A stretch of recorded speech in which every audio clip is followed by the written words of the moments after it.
we're here to talk about sponsorship. So why would people sponsor the People's Boat, which is the name of our campaign? Well, there's a whole raft of reasons we put out to people. It's a global event. It's not a local event, it's a global event. And sailing particularly attracts a very high number, a disproportionate number of CEOs, decision makers, very high level people. So the people that follow the sport are the people that are going to be funding it. So they're the people that are passionate about it and the primary influencers. Now what we mean by the primary influencers, they're not actually the decision makers, but they're the people that would influence the decision maker. They're the PAs, they're the people that you would get to that could decide whether you can speak to the decision maker or not. So it's important to hit those people as well. Also, it's a very green sport. You know, there's no carbon emissions. Once the boats are sailing, there's no engine usage. So it's a very eco-friendly sport, which at the moment, a lot of people are very interested in that. They like the fact that it's green, it builds with their company brands. So that's very important for a lot of people. They can relate to that quite nicely. It also shows the company's established. I mean, yachting itself is a big sport. Any sport, if you can build it into a company and show that it's an established sport, then if a company sponsors that, then it shows that they're established, they're into sponsoring. You know, and it builds their awareness and their profile amongst all of their peers. It's cutting-edge technology. So the boats themselves are very, very high-tech. They are state-of-the-art boats. And a lot of companies, again, their values will be very high-tech, very state-of-the-art. Innovation's a very key word at the moment with a lot of companies. So if you can demonstrate that your sport or what you're doing is high on innovation, it's very cutting-edge technology, then, again, you can appeal to people's sort of better nature with that. Sportsmanship, I mean, a lot of companies like the idea of sportsmanship. Yachting, it's seen as a very gentleman's sport. Once you're away from the land, you could start your engine and motor when there's no wind. But it's a gentleman's sport, and it's just not the done thing. And a lot of companies, again, that'll appeal to their sort of better nature, if you like. They like the fact that it's a sportsmanship, and they want to be seen as being a very fair, but very aggressive company. Now, how do we get funding for £400,000 or £600,000? When I first set this up about a year ago, I thought, okay, where do I find a company that's going to give me £400,000? Bearing in mind, this is height of the credit crunch. And I thought, Alex, don't be stupid. No one's going to give you 400 grand just like that. So I thought, okay, back to the drawing board. Why don't I get 4 companies to give me 100 grand each? That splits the risk, splits the load, and I can then cut the boat up into 4 pieces, metaphorically, and have 4 different logos on the boat. It spreads the load a bit. And I thought, well, hang on, why don't I just break this down smaller and smaller and smaller? Why don't I have thousands of sponsors on the boat, each buying a little 2-inch by 2-inch square? So that's what we did. I got the idea from Alex Chew's $1 Million homepage. Has anyone seen this before? Yeah, a couple of nods. Well, Alex Chew is a British guy, and about 4 years ago, he was wanting to go to university in America, and he had to fund his own way through the States. So he didn't have the money, his parents didn't have the money. So very cleverly and very simply, hit on this idea. He bought a website, bought a page called the $1 Million homepage, and he broke the page down into 1 million pixels. There's 1 million individual dots on that bit of the page, and he sold each pixel off for $1 a go.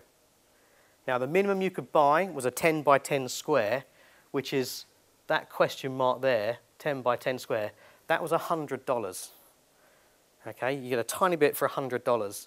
Now, it is very, very slow when Alex first started. It took a long time to build up, not a lot of interest. A lot of people thought, why should I give you $100 so you can go and drink it up the wall in America? And it was very, very slow. He got friends and family. Then he got some PR. He got in some local newspapers, got in some national papers, and got on telly. Within 3 months, he had $1 million in his bank account. He just went like that. And there's a lot of big companies in there. I mean, you've even got people like the Times. That's about 25 grand, that little square there. And he did very, very well. And it was a thing for the time. And I saw that and I thought, great, that's the kind of thing we could do with the boat. So I went back to the drawing of the boat, and we broke the boat up. It's not very clear on there. But we divided the boat up into these little 2-inch by 2-inch squares, had a website built that's an interactive website.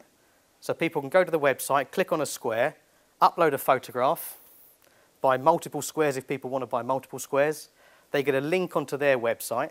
So that, so far, is the same as Alex Chew's $1 Million homepage. There's no difference. The difference comes after that. This is going to be made into a transfer that's going to go onto the actual race boat. So it becomes something tangible that people can go and see. You know, the boat will be in the water. They can come down and say, oh, it's my photo. There's Dave, there's Bill, there's Mary. And they can see their friends. It's a little bit of fun. They get a chance to win a day out on the boat. For people buying or companies buying bigger blocks, bigger squares, we give them a corporate day sale so they can bring clients out on the boat, and so on. The big square in the middle is for a title sponsor. Now, there's about 9,000 of these squares on the hull of the boat, and that's going to raise about 250,000. We need about 400,000+. So what we've got a title sponsor that's going to fund 250,000, and they're going to get major branding on the hull, major branding on the sails, a whole package of corporate sailing days, entertainment days, marketing days, and some of the spinnakers, which are the big balloon light sails, they're going to be completely branded for them. They get to choose the charity that receives the donation at the end and in their name. So there's a lot of add-ons beyond what Alex was doing. So we're hoping that with the charity element, once we've got a title sponsor that I was hoping to announce tonight, but the phone call hasn't come through this evening. I was waiting for it earlier on. But hopefully that'll be announced in the next couple of weeks, and then we're going to go to press with this, and fingers crossed, it does the Alex Chew, and then within 3 months, the whole thing's covered, or hopefully quicker. So if anyone wants to buy a square on a boat and literally sail around the world with us, there's a chance for you.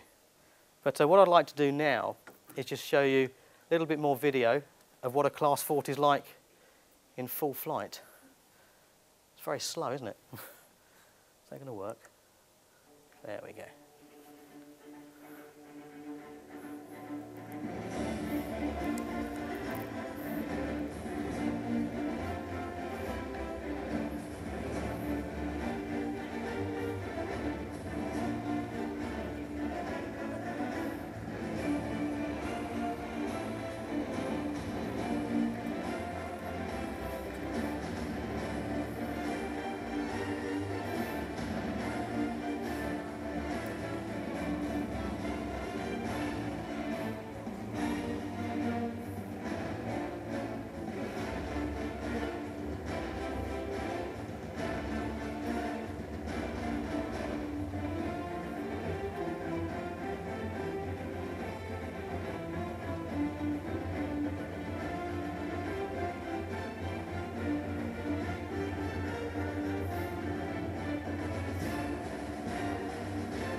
And just to give you an idea of the scale of things, on that boat Beluga Racer, the spinnaker, the big balloon type sail, that's 200 square metres, which is about the size of a tennis court. So that's a very big advertising hoarding for any sort of company. The hull itself is another big advertising hoarding. And at the moment, all we're releasing are the pixels on the hull itself. We're not releasing the sails that we might do at a later date. The reason for that, although the sails are bigger, the sails are only up when you're out sailing. And the boat spends a lot of time, or half the time at least, in port, in a harbour, where people can see it. So if we market the hull, then it's going to be seen a lot more. Also inside the boat, there's a lot of computer equipment inside the boat, navigation equipment, and obviously there's a lot of branding opportunity around that inside the hull. So any photos that are taken inside the hull, that's more branding opportunity for people. So it's all about giving as much as you can back. It's like Daniel was saying, it's no good saying, oh, can you sponsor me £200,000, I want to go around the world. That's just never going to happen. You've got to give something back. You've got to show that they can get something out of it. There's got to be a return on investment. And the more you can give, the more likely someone is to be able to hop on board and help you out. And that's what we're finding. The more we can offer people, the more interest people are giving back to us.